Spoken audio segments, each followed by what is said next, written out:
দেশ থেকে যত দূরেই হোক মায়ের ভাষার এই সুর এক টানে মিলায়। বিদেশে পাড়ি জমাবার আগে কেউ চিনত না কাউকে। অচেনা অপরিচিত এক নগরে ভালো লাগার কারণ হয়ে ওঠে বাংলার ভাষা, গান, আড্ডা আর হাসি তামাশা। উত্তর ইউরোপের দেশ ফিনল্যান্ডের হিমশীতল নগর ওউলু। বছর দশেক আগে এখানে বাংলাদেশিদের আনাগোনা খুব একটা ছিল না।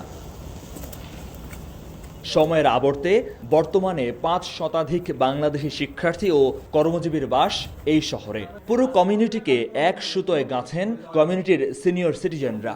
গড়ে তোলেন ক্রীড়াভিত্তিক সামাজিক ও সাংস্কৃতিক সংগঠন ওউলুন আর্কটিক টাইগার্স। এখানে বসবাসরত বাংলাদেশি ভাই ও বোনেরা ওনাদের যে মানসিক শান্তি, খেলাধুলা, বিভিন্ন প্রোগ্রামের মাধ্যমে নিজেদের মধ্যে একাত্মতা প্রকাশ করা। সপ্তাহের ছুটির দিনে ছুটে আসেন সবাই। চলে জম্পেশ আড্ডা আর দেশীয় খাবার খাওয়া। দেশের রাজনীতি, চারপাশ আর ক্যারিয়ার সব নিয়ে মন খুলে আলাপ চলতেই থাকে। পাশাপাশি নিয়মিত চলে ক্রিকেট, ফুটবল আর ব্যাডমিন্টনের চর্চাও। খেলাধুলার সুযোগ থাকার কারণেই দেখা যাচ্ছে যে আমরা পড়ালেখা এবং কাজের পর সবাই বাংলাদেশিরা একসাথে এক জায়গায় মিলিত হচ্ছি। বাংলাদেশের জাতীয় উৎসব, নববর্ষ, বসন্ত উৎসব পার্বণে সাংস্কৃতিক অনুষ্ঠানের আয়োজন করে সংগঠনটি।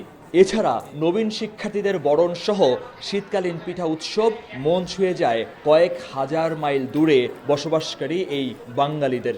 যদি এই ক্লাবটা না থাকতো তাহলে হয়তো আমরা একে অপরের সাথে এই মেলামেশা বা বন্ধুসুলভ আচরণ, একজনের বিপদে আরেকজনের পাশে থাকা, এগুলো হয়তো পেতাম না।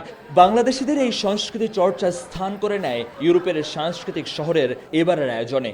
গ্রাম বাংলার শীতকালীন পিঠাপুলির প্রদর্শনী ঠাঁই পায় ইউরোপীয় ইউনিয়নের আয়োজনেও। আগামী প্রজন্মও আমাদের মাতৃভূমি থেকে এত দূরে থেকেও তাদের ঐতিহ্য, বাংলাদেশের ঐতিহ্য সম্পর্কে জানতে পারে, সংস্কৃতি সম্পর্কে জানতে পারে। সংগঠনটি প্রতিষ্ঠার পেছনে প্রবাসী নিজ কমিউনিটিতে বাংলাদেশী সংস্কৃতি ঐতিহ্য সংরক্ষণ এবং চর্চার প্রসারকেই গুরুত্ব দেওয়া হয়। এছাড়া নতুন প্রবাসী শিক্ষার্থীদের সহযোগিতা দিয়ে ঐক্যবদ্ধ এক কমিউনিটিতে রূপ নিয়েছে এটি।